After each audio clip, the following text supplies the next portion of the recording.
आज मैं आपके साथ अपनी वीडियो में कागान के ट्राउट फिश फार्म्स को विज़िट कराने वाली हूँ। तो रहिएगा मेरे साथ वीडियो के एंड तक और मेरे चैनल को जल्दी जल्दी से सब्सक्राइब कर दें और बेल आइकन के बटन को भी प्रेस कर दें। अस्सलाम वालेकुम, welcome to my YouTube channel. कैसे हैं आप सब लोग? मैं उम्मीद करती हूँ कि आप सब खैरियत से होंगे, सब ठीक होंगे, बहुत खुश होंगे और मेरी दुआ है कि अल्लाह ताला आप सब लोगों को खुश रखे। वेलकम करती हूँ अपने यूट्यूब चैनल पर। और जैसा कि आप देख सकते हैं कि प्रीवियस व्लॉग में मैंने आपको दिखाया था कि मैं बाबूसर टॉप पहुँच चुकी थी। वहाँ पर तबीयत भी शदीद ख़राब हो गई थी। तबीयत शदीद ख़राब होने की वजह से बहुत डिस्टर्ब रहा था माइंड, लेकिन मैंने अपनी इंजॉयमेंट ख़त्म नहीं की। मैं इंजॉय कर रही हूँ भाई। वॉमिट ही हुई थी ना, कोई ज़्यादा मसला नहीं हुआ। तो खैर, जैसा कि मैंने आपको पिछले व्लॉग में बताया कि आपने कभी भी नहीं खा के फ़ौरन सफ़र करना। बाबूसर टॉप की जो हाइट है उसको नहीं उतरना, उसको नीचे की तरफ, क्योंकि वो बलखाती हुई सड़क है और नीचे जब रोड उतरती है तो स्टमक बहुत जो है वो डिस्टर्ब होता है। और ये देखें जी, व्यू कितना खूबसूरत है, व्यू बाबूसर टॉप का। और अगर क्योंकि मैं अभी नई वीडियो बनाना मैंने शुरू किया है और आप देख सकते हैं कि मेरे चैनल पे इतनी ज़्यादा वीडियोस नहीं है, तो मुझे अभी यहाँ पर नात का और कोई भी इस तरह का साउंड पीछे वीडियो में नहीं लगाना आता। तो जल्द अज जल्द वो भी मैं सीख जाऊँगी, तो जब मैं इसके साथ लगाऊँगी तो आप व्यूज़ और भी अच्छे तरीके से इंजॉय कर सकेंगे। तो खैर, ये बाबूसर टॉप का ये सारा जो व्यू है बहुत ज़बरदस्त है। आप भी आएँ, अपनी ज़िंदगी से निकल कर आप भी आएँ, इन व्यूज़ को एंजॉय करें। और ज़िंदगी का क्या है, वो तो चलती ही रहती है, मुश्किलों का क्या है, वो तो आती ही रहती हैं। लेकिन वक्त जो है वो कभी आपको, गुजरा हुआ वक्त कभी वापस नहीं मिलेगा, तो आप उस वक्त को एंजॉय करें, निकालें अपनी रोज़मर्रा की ज़िंदगी से कुछ वक्त और आएँ और ये खूबसूरत व्यू जो है वो एंजॉय करें। तो कुछ गाड़ियाँ जो हैं वो हमें बाबूसर टॉप की तरफ जाते हुए नज़र आ रही थी। अभी डे फर्स्ट है ईद का और इतना ज़्यादा रश नहीं है, बहुत पुरसकून माहौल। मैं लाइफ में पहली दफ़ा इतने पुरसकून माहौल में जो है वो बाबूसर टॉप तक पहुंची थी। और लाइफ में पहली बार जो इसका डिस्टेंस है, मुझे एग्जैक्ट तो नहीं पता कि बाबूसर टॉप से नारान का कितना डिस्टेंस है, लेकिन जितना भी है ना, तो एग्जैक्ट टाइम पे ही मैंने पहली बार सफ़र किया। रास्ते में इतनी खूबसूरत, आप बार बार भी इस जगह पे आओ ना तो आपको ऐसा लगता है कि आप पहली बार इस जगह पर आए हो। इतनी खूबसूरत अल्लाह ताला ने बनाई हुई है दुनिया, और मैं सोचती हूँ कि जन्नत इससे भी ज़्यादा खूबसूरत है। तो बहुत एक जगह पर दिल करता है रुक के इंसान इंजॉय करे। एक जगह को देख के बहुत हैरत होती है कि अल्लाह ने किस तरह खूबसूरत जो है वो बनाई है दुनिया। तो खैर, यहाँ पर आ गया था जी बीच में रेस्टोरेंट, और रेस्टोरेंट की भी कंडीशन कुछ ऐसी थी कि बंदा न बंदे की ज़ात नहीं थी, क्योंकि ईद का पहला दिन था, रेस्टोरेंट क्लोज्ड था, बच्चों ने वॉशरूम जाना था, इस वजह से हमने यहाँ पर स्टे किया। तो यहाँ पर जो है वो रेस्टोरेंट, रास्ते में जो है वो 2 रेस्टोरेंट आते हैं। एक मून रेस्टोरेंट है, इसके साथ दूसरा जो है वो मुझे नहीं पता, शायद आई थिंक कायनात है, आई डोंट नो कौन सा रेस्टोरेंट है, लेकिन ये खाली था बिल्कुल। और बच्चों ने जो है वो वॉशरूम हो लिया, फ्री हो गए, फिर हम यहाँ पर इंजॉय किया, व्यूज़ इंजॉय किए। बहुत ज़बरदस्त जो है वो रास्ते में व्यू आते हैं, लेकिन बहुत जो है वो सिग्नल्स की बहुत इशू रहता है। मतलब इन इलाकों में जो है वो सिग्नल बिल्कुल नहीं आता। तो ये पहाड़ों की चोटियों के ऊपर जो बर्फ़ पड़ी हुई है, ये भी बहुत खूबसूरत लग रही थी। और जब ईद के सेकंड डे होता है, थर्ड डे होता है, तो यहाँ पर गाड़ियाँ ही गाड़ियाँ और बैठने की भी जगह नहीं मिलती, इतना ज़्यादा रश होता है। तो बड़ा सुकून माहौल में ईद का डे हमने इंजॉय कर रहे थे हम। कोई रश नहीं था, सुकून था, पुरसुकून माहौल, और सिर्फ जो है पहाड़ और बर्फ़, हवा। बहुत ही ज़बरदस्त एक्सपीरियंस रहा था मेरा बकरा ईद का डे फर्स्ट जो है मैंने बाबूसर टॉप पे स्पेंड किया। उसके बाद आहिस्ता आहिस्ता वापसी की तरफ मैंने कहा वापस जाते हुए आपको जो है ये पीक्स का नज़ारा और ये होटल्स का और दिखाऊंगी। अगर आपको पिछले व्लॉग में याद हो कि जब मैं बाबूसर टॉप की तरफ जा रही थी तो मैंने कुछ फ्रूट्स ले लिए थे, क्योंकि मैं होटल्स में ज़्यादा नहीं खाती। वही मैंने थोड़ा सा गलती कर ली, मैं पकौड़े भी नहीं खाती वैसे तो, लेकिन मैंने गलती कर ली कि मुझे ठंड में अच्छे लग रहे थे वो पकौड़े, तो मैंने 2 से 3 ही खाए थे और मेरी तबीयत इतनी ख़राब हुई मुझसे गलती होगी कि मैं फ्रूट खा लूँ, लेकिन बस नहीं, वो देख के गंद जब तक अंदर नहीं जाता तो सुकून नहीं आता। वही बात है, क्योंकि वो गंदे ही थे मेरी नज़र में, क्योंकि अनहेल्दी थे और लोगों को वो डाइजेस्ट हो जाते हैं। बहुत शौक़ से लोग पकौड़े खाते हैं, लेकिन बेसिकली तो वो बाज़ार की चीज़ थी, अनहेल्दी जो है वो थे।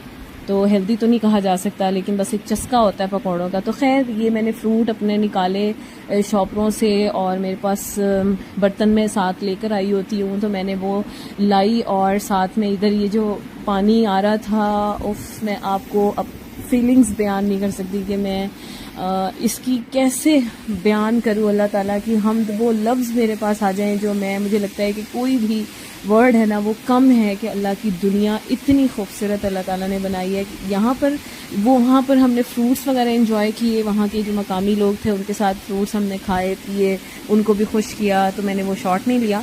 तो यहाँ पर जो बेसिक यहाँ पर जो रास्ते में रुकने वाला स्पॉट है, बहुत इधर भी इतना रश होता है। ये इतनी बड़ी आबशार ऊपर से आ रही है और लोग इतना होते हैं यहाँ पर, चाय पी रहे होते हैं फैमिलीज़ के साथ, मैंगोज़ खा रहे होते हैं और साथ साथ खूब गंद भी मचा रहे होते हैं। तो साफ़ शफाफ, एक तो मुझे एक बात बहुत अच्छी लगी कि मुझे गंद बहुत कम नज़र आया। वो इसलिए क्योंकि लोग अभी आए नहीं थे, ठीक है। अब जैसे ही लोग आएंगे ना, तो ये आबशारों के पास आमों के छिलके, सैलेंटीज़ के छिलके, और ये जो रैपर्स होते हैं हमारे पापड़ों के, उसके छिलके कह रही, उसके रैपर्स नज़र आ रहे होते हैं, ठीक है। तो खैर ये बहुत साफ़ सुथरा माहौल हमने इंजॉय किया। हम अपने रूम में भी बहुत अच्छे टाइम में पहुँच चुके थे, और मुझे यकीन ही नहीं आ रहा था कि हम आगे पीछे आते हैं तो हमें शाम हो जाती है, मगरिब हो जाती है वापस आते आते, और हम इतनी जल्दी वापस कैसे आ गए। तो खैर हम सो चुके थे, हम सो गए आराम से, हमने रेस्ट किया, रात को नारान बाज़ार का एंजॉय किया। वो मैंने शॉट नहीं लिया क्योंकि मैं ऑलरेडी आपको नारान बाज़ार दिखा चुकी हूँ, वो खाली ही था बेचारा। नेक्स्ट मॉर्निंग में हम उठे और हमने डिसाइड किया कि आज हम वापस की तरफ जाते हैं। हमने एक रात कागान में स्टे करना है, क्योंकि यहाँ से हमने निकलना है। वो इसलिए मैं आपको रीज़न बता दूँ, क्योंकि ये जो सुकून आपको नज़र आ रहा है ना, सड़कों पर कोई गाड़ी नहीं है, ये इतना रश हो जाता है जिसकी कोई हद नहीं। तो हमने ये डिसाइड किया था कि हम 3-4 दिन से यहाँ पर आए हुए हैं, तो हमने बहुत अच्छा टाइम स्पेंड किया है सुकून से, क्योंकि हम पिछले साल ही झील सैफल मलूक देख चुके थे जो यहाँ पर था। लेकिन मेरी ये ख्वाहिश थी कि मैं लालाज़ार जाऊँ, लेकिन हिम्मत ही नहीं हुई कि लालाज़ार जाऊँ, क्योंकि जो है बस अगर मेरी स्ट्रॉन्ग नीयत होती तो मैं चली भी जाती। किसी भी काम को लेके मेरी स्ट्रॉन्ग नीयत होती है तो मैं वहाँ चली जाती हूँ, लेकिन बस वो 50-50 हो गया प्रोग्राम, तो मैं लालाज़ार नहीं जा सकी इस बार। लेकिन नेक्स्ट टाइम जब भी मैं जाऊँगी इंशाल्लाह लालाज़ार ज़रूर विज़िट करूँगी, क्योंकि मुझे वो देखना है, मैंने अभी तक नहीं देखा। और झील सैफल मलूक मैं पिछले ईयर ही होके आई थी, और कमर की मेरी बहुत बुरी हालत हो गई थी। बहुत ज़्यादा मेरे जो जॉइंट्स हैं कमर के, वो पेन होने लग गए थे। बहुत ही गंदा रास्ता है, जीप के ऊपर जंपिंग बहुत ज़्यादा हुई, जिसकी वजह से मैं रिस्क नहीं लेना चाहती थी। 3 दिन तक मुझे वो पेन रहा था और बहुत स्वेयर रहा था, तो मैंने रिस्क नहीं लिया, वरना मैं आपको झील सैफल मलूक भी दिखाती। और तब मैं व्लॉगिंग करती ही नहीं थी, मैं शॉर्ट बनाती ही नहीं थी, मैं थोड़े क्लिप्स बनाती थी, तो मैं आपको नहीं दिखा सकी। खैर यहाँ पर जो सुकून आपको सड़कों पर नज़र आ रहा है, तो ये ईद का दूसरा दिन है और हम यहाँ से जा रहे हैं कागान की तरफ, क्योंकि हमें ये था कि हम कागान की तरफ चले जाएं। यहाँ पर थोड़ा नेटवर्क का भी इशू है, लेकिन हमें नेटवर्क का इशू ज़्यादा नहीं था। हमने कहा कि कागान में हम दरमियान में, जहाँ पर महांदरी, मैंने आपको रेस्टोरेंट, अगर आप मेरे ब्लॉग्स देखेंगे तो उसमें मैंने आपसे शेयर किया था कि जहाँ मैं स्टे करती हूँ वहाँ ही मैंने स्टे करना है 1 से 2 रातें। उसके बाद मैं आगे जाऊँगी नथिया गली की तरफ, ठीक है। तो मैं आपको ये बताना चाहती हूँ कि अगर आप सुकून से, पुरसुकून से घूमना चाहते हैं, वो लोग जो डरते हैं कि हम अपनी फैमिलीज़ को लेके जाएं तो हम कैसे जाएं, तो आप जो है वो ईद से पहले आकर यहाँ पर रह सकते हैं। मतलब आप ऐसा कर सकते हैं कि या तो ईद से पहले आ जाएं, या फिर ईद का प्लान बना के आएँ कि ईद यहाँ पर आके करें। कुछ इस तरह का प्लान होगा तो बहुत ज़बरदस्त जो है वो आपका जो है वो सारा चलता जाएगा, और बिल्कुल भी रश नहीं होगा, कोई इस तरह से प्रॉब्लम नहीं होगी। आपको होटल्स भी बहुत ईजीली मिलेंगे, और जो लोग पुरसुकून माहौल में आकर रहना चाहते हैं, ठीक है। वैसे तो पुरसुकून माहौल होता है जब झील सैफल मलूक की तरफ आप जाते हैं, वहाँ पे बहुत से ऐसे होटल्स हैं जहाँ पर आप पुरसुकून माहौल में आगे पीछे भी रह सकते हैं जब भी आप आएँ, लेकिन रेट्स जो हैं वो थोड़े अप होते हैं। तो अगर आप आप दरमियाने रेट्स में रहना चाहते हैं, अपनी फैमिली के साथ एंजॉय करना चाहते हैं, तो मैं आपको ये रिकमेंड करूँगी कि आप अपनी फैमिली को सीज़न आउट ऑफ सीज़न लेकर आएँ, ताकि आपका बजट भी ख़राब ना हो और आप अपनी फैमिली के साथ बहुत अच्छे तरीके से एंजॉय करें, आप रश में ना फंसें, क्योंकि बहुत रश अब आप देख सकते हैं कि सड़कों पर गाड़ियां जो हैं वो धड़ाधड़ आना शुरू हो गई थी, क्योंकि सेकंड डे था, लोग रातों को ही निकल के आ जाते हैं, उनकी यही कोशिश होती है कि हम फटाफट से नारान पहुंच जाएं, हम फटाफट से अपने डेस्टिनेशन पे पहुंच जाएं, क्योंकि रास्ते में आप मेरे आगे आने वाले व्लॉग्स में देखेंगे कि बेतहाशा गाड़ियां फंसी हुई थी, रश था। लेकिन इसका फंसी हुई का मतलब ये नहीं है कि गाड़ी फंसी रहती है या सारा सारा दिन आप तंग होते हैं, ऐसा बिल्कुल नहीं है, जो मैंने अपनी आंखों से देखा है। तो मैं ऐसा नहीं है कि मैं नारान की तारीफ़ करी हूँ या कागान की खूबसूरती की तारीफ़ करती हूँ, उनके लोगों की तारीफ़ जो है अगर जो मैंने देखा उसके मैं ऑनेस्ट रिव्यूज़ दूंगी कि अगर आप फंसते भी हैं तो बहुत वहाँ की पुलिस बहुत ज़्यादा कोऑपरेटिव है कि ज़्यादा से ज़्यादा गाड़ियाँ जो हैं वो चल रही होती हैं, स्लो चल रही होती हैं, लेकिन वो आपको तंग नहीं होने देते। बहुत ज़्यादा गाड़ियां फंसी हुई होती हैं मतलब ट्रैफिक में, तो वो निकालने की कोशिश करते हैं, प्रॉपर इनका इंतज़ाम होता है। तो आप मत घबराएं, अगर आप ईद के सेकंड डे भी आते हैं, थर्ड डे भी आते हैं, फोर्थ डे आते हैं, फिफ्थ आते हैं, आपका जो प्लान बनता है तो आपको घबराने की ज़रूरत नहीं है। आपके अंदर पेशेंस होना चाहिए, आपके अंदर हिम्मत होनी चाहिए, आपकी जो फीलिंग्स हैं वो स्ट्रांग होनी चाहिए एक खूबसूरत इन्वायरमेंट को एंजॉय करने के लिए। तो मेरा ख्याल है कि आपको कोई मुश्किल नहीं होगी और यहाँ की पुलिस बहुत ज़्यादा कोऑपरेटिव हो चुकी है। अगर आप बाबू सर टॉप की तरफ भी जाएंगे रश में तो ऐसा नहीं है कि आप बहुत टाइम तक फंसे रहेंगे। हाँ, ये ज़रूर होगा कि गाड़ी चलेगी लेकिन आहिस्ता चलेगी, लेकिन गाड़ी रुकी हुई नहीं होती ज़्यादा टाइम तक। सब कोऑपरेट करते हैं, जितने भी टूरिस्ट आए हुए होते हैं, जितने भी हमारे पाकिस्तान से, ऑल ओवर पाकिस्तान से जितने भी लोग आए हुए होते हैं, सब कोऑपरेट कर रहे होते हैं माशाल्लाह। हर किसी की गाड़ी को निकालने की कोशिश करते हैं। तो एन्जॉयमेंट किसे कहते हैं? एन्जॉयमेंट इसे ही कहते हैं, एडवेंचर्स इसी को ही कहते हैं कि आप आए हैं तो आप अपने साथ पेशेंस भी रखें, ठीक है। तो सैर ऐसे ही नहीं होती, सैर सब्र के साथ होती है और शौक होना चाहिए आपको घूमने फिरने का, और तभी आप एक अच्छे तरीके से जो है वो अपने सफ़र को एंजॉय कर सकते हैं। और ये आप देख सकते हैं कि उस तरफ से गाड़ियां जो हैं वो नारान की तरफ आ रही थी, और जब मैं गई थी, अगर आपने मेरे प्रीवियस व्लॉग्स देखे हों तो आप जाके ज़रूर देखिएगा मेरे बाकी व्लॉग्स। जब मैं ईद करने जा रही थी तो बिल्कुल भी जो है वो गाड़ियां बिल्कुल नज़र नहीं आ रही थी और नारान की तरफ बिल्कुल नहीं जा रही थी, और अब जो है वो बहुत ज़्यादा आ रही थी। और मैं बहुत अर्ली मॉर्निंग जो है वो यहाँ से निकल आई थी नारान से, क्योंकि मैंने होटल का चेकआउट करना था। होटल वैसे 12 बजे तक आप चेकआउट कर सकते हैं, लेकिन मैं जो है वो अर्ली मॉर्निंग उठ गई थी और मैंने चाय पी, जो मेरी आदत है चाय पीने की वो पी, और पैकिंग की और निकलने की कि हम रश में फंसने से जो है वो अच्छा है कि हम चले जाएं। रश में फंस तो ज़रूर जाती, निकल भी जाती, लेकिन टाइम लग जाता, तो मैं ये नहीं चाहती थी। मैंने ये सोचा कि दोपहर तक तो गाड़ियाँ काफ़ी हद तक नारान तक जो है वो पहुँच चुकी होंगी, तो यहाँ पर कोई हाल नहीं होता, दोपहर में स्लो चल रही होती है गाड़ी। तो हमने डिसाइड किया कि हम मॉर्निंग में ही अपनी कागान की डेस्टिनेशन पे पहुंच जाते हैं, ताकि हम आगे से हमारा सफ़र जो है वो बहुत इजी हो जाए, हम सिग्नल्स में भी प्रॉब्लम हमें ना हो, हम प्रॉपर अपना काम भी कर सकें, क्योंकि हमारा वर्क जो है वो ऐसा है कि हमें सिग्नल्स की ज़रूरत होती है। तो इस वजह से हमने डिसाइड किया कि हम फटाफट से निकलें। तो इस बार का जो हमारा प्लान हुआ था वो बहुत ज़बरदस्त कामयाब रहा। और आप भी जब भी घर से, पहले भी मैं ये कह चुकी हूँ कि जब भी आपने सैर के लिए निकलना होता है या आना होता है तो आप बग़ैर प्लानिंग करे घर से कदम मत निकाला करें, घर से प्लान किया करें, यूट्यूब पे सर्चिंग किया करें, कौन सा रेस्टोरेंट कहाँ है, कौन सा होटल कहाँ है, हमें क्या अच्छा खाना है, क्या अच्छा पीना है, कौन से टूरिस्ट पॉइंट्स हैं, कौन से हैं। ऐसे ही कुछ लोग ऐसे ही निकल के आ जाते हैं, उनको पता होता नहीं है, फिर आगे से वो परेशान होते हैं। और कुछ लोगों को तो मैंने लड़ते भी देखा है नारान बाज़ार में कि हाँ हम ऐसे ही आ गए, फलाना ये वो। तो एक पॉइंट पे मैंने ये लड़ते देखा है और दूसरी पॉइंट पे मैंने ये भी लड़ते देखा है कि उसके साथ आ जाना जिसके साथ आपकी कोई अंडरस्टैंडिंग नहीं है, आप बस उसको बर्दाश्त कर रहे हैं। और जिस तरह फैमिलीज़ इकट्ठी होकर आती हैं, तो आप पॉजिटिव लोगों के साथ अपना ये सफ़र करें। ये सफ़र नेगेटिव लोगों के साथ करने वाला नहीं है, ये सफ़र पॉजिटिव लोगों के साथ करने वाला है कि आप पॉजिटिव लोगों के साथ सफ़र करें।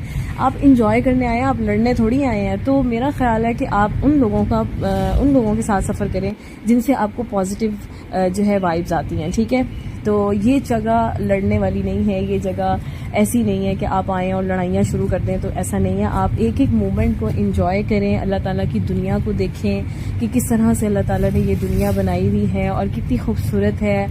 आँखें भी ऐसे इंजॉय करी होती है ना, आँखों को ऐसे सुकून मिल रहा होता है जब आप सब सबज सबज पहाड़ देखते हैं, इतने ऊँचे ऊँचे। आप देख रहे हैं कि किस तरह रश आ रहा है वहाँ से। ये मैं यही आपको दिखाना चाह रही हूँ कि मैं वापस जा रही हूँ अब कागान की तरफ और वहाँ से देखें आप गाड़ियाँ किस तरह आ रही हैं। मैं अर्ली मॉर्निंग निकली हूँ अभी। यहाँ पर हमारा 10:30 बजे का टाइम था, 10 या 10:30 का टाइम था, तो हम निकल रहे थे और गाड़ियाँ धड़ाधड़ पहुँच रही थी। यहाँ पर पहुँच चुकी हूँ जी ट्राउट फिश फार्म में मुझे बहुत शौक है ट्राउट फिश फार्म देखने का। पिछले साल जब मैं गई थी तो रात को गई थी और इस दफ़ा मैंने डिसाइड किया था कि मैं दिन के टाइम जाऊँगी, डे लाइट में जाऊँगी और मैं देखूँगी कि ट्राउट्स किस तरह से लग रही होती हैं। तो हमें यहाँ पर बंदा ना बंदे की ज़ात नज़र नहीं आ रही थी। हम सड़क पे थे और ये सारी स्टेयर्स हैं जो नीचे उतर के जाना था ट्राउट फिश की तरफ। बहुत ज़्यादा ट्राउट फिश फार्म बने हुए थे। उस तरफ भी आप हट देख रहे हैं, वो भी ट्राउट फिश है, फिश फार्म है। मेरा ख्याल है 3 से 4 ट्राउट फिश फार्म थे यहाँ पे। अगर कोई बंदा होता तो हम यहाँ से फ़िश जो है वो पकड़वाते और उसका भी शॉट लेते। लेकिन आपको पता है कि मेरी पिछली व्लॉग्स में मैंने आपको ट्राउट फिश दिखाई है कि हम ट्राउट फिश कहाँ से अगर आपने ट्राउट फिश अच्छी खानी है तो आप मेरे व्लॉग में जाके देखें। मैंने आपसे बहुत अच्छी जगह जो है वो शेयर की है कि आपको सबसे बेस्ट ट्राउट फिश कहाँ से मिल सकती है और चपली कबाब कहाँ से कागान से मिल सकते हैं, वो भी व्लॉग मेरा है, वो भी आप जाके देख सकते हैं। और यहाँ पर ये ट्राउट फिश फार्म पे मैं पहुँच चुकी हूँ और ये ट्राउट जो हैं वो थी छोटे साइज़ में, कुछ बड़ी थी कुछ छोटी थी और इस तरह से ये ठंडे पानी में रहती हैं और इनका पानी जो है वो साफ़ होता जाता है, पिछली तरफ से ड्रेन होता जाता है पाइप से और इस तरह से ये साफ़ होता जाता है। ये इतनी खूबसूरत लगती हैं, इतनी खूबसूरत लगती है, मेरा कैमरा तो कैप्चर कर ही नहीं पाया जितनी खूबसूरत लग रही थी और बहुत प्यारी।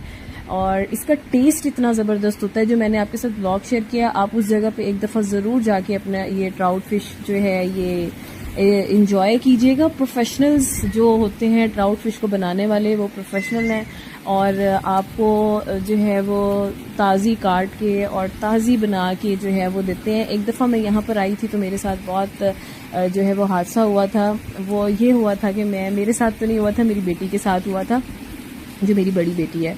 तो हम यहाँ पर आए थे जी, रात का टाइम था और यहाँ पर हमने कहा जी हमने फ़िश खानी है। तब हमें इतना एक्सपीरियंस नहीं था। ज़ाहिर है जब आप घर से फर्स्ट टाइम निकलते हैं आपका एक्सपीरियंस कुछ होता है, जब आप सेकंड टाइम निकलते हैं तो आपका एक्सपीरियंस कुछ होता है। तो इस तरह से जी हमने फ़िश बनवाई। तो वहाँ पे एक बहुत ज़्यादा खड्डा टाइप बना हुआ था जहाँ पर पानी जो है वो जा रहा था। इनको सब पता नहीं इनके लिए इन्होंने कोई सिस्टम किया था। तो उसमें मेरी बेटी गिर गई थी और उसके अंदर गिर गई थी और पता भी नहीं चला और एकदम से जो है वो हमें पता चला तो हमने उसको फ़ौरन से बाहर निकाला, वरना वो इतना बड़ा पाइप था कि मुझे नहीं लगता था कि वो कभी मुझे वापस वो आ सकती थी। हमारा इतना बैड एक्सपीरियंस था, लेकिन शुक्र है अल्हम्दुलिल्लाह ऐसा कोई इंसिडेंट नहीं हुआ। और आपको केयर करनी चाहिए, मैं बहुत केयर करती हूँ। बाकी अल्लाह की मर्ज़ी होती है हर काम में, लेकिन मैं अपनी तरफ से बहुत केयर करती हूँ। बच्चों को इस तरह से नहीं जाने देती, उन पर बहुत फोकस रखती हूँ, बहुत नज़र रखती हूँ। दरिया के पास नहीं इतना जाने देती और खाई वाली जो जगह होती है उधर नहीं जाने देती। तो आप भी अलर्ट रहा करें। अगर आपको मेरा ये व्लॉग अच्छा लगा है तो जाते जाते मेरे चैनल को ज़रूर सब्सक्राइब करें। आपको फ़िश ये फॉर्म किस तरह लगा, ट्राउट फिश फॉर्म किस तरह लगा, ये भी ज़रूर आप शेयर कीजिएगा मेरे साथ। कमेंट बॉक्स में ज़रूर बताइएगा आपको ट्राउट फिश अच्छी लगी नहीं लगी। अगर आप देखना चाहते हैं तो आप आएँ, ये कागान वैली में है और बहुत इजी है। सड़क के ऊपर ही आपको बोर्ड लगा हुआ नज़र आएगा, तो आप जो है वो इसको एंजॉय कर सकते हैं। फ़िश जो है वो राउंड शेप में जो है वो घूम रही थी। ये मुझे समझिए कि ऐसे क्यों, लेकिन हो सकता है मैं आई थी तो इसलिए राउंड शेप में वो कर रही थी कि एंजॉय कर सकूँ मैं। तो मिलती हूँ एक नेक्स्ट अच्छे व्लॉग के साथ और thank you so much for watching. आप मेरी वीडियो को वॉच करते हैं उसके लिए बहुत शुक्रिया। और यहाँ पर जो हमारे साथ सिम्बा आया हुआ है वो भी बहुत इंजॉय कर रहा था। ये देखेंगे, ये हमारा साथी है, ये मेरी बेटी का साथी है जी। इसके बगैर मेरी बेटी सफ़र नहीं करती होती। तो बस ओके, टेक केयर, अल्लाह हाफिज़।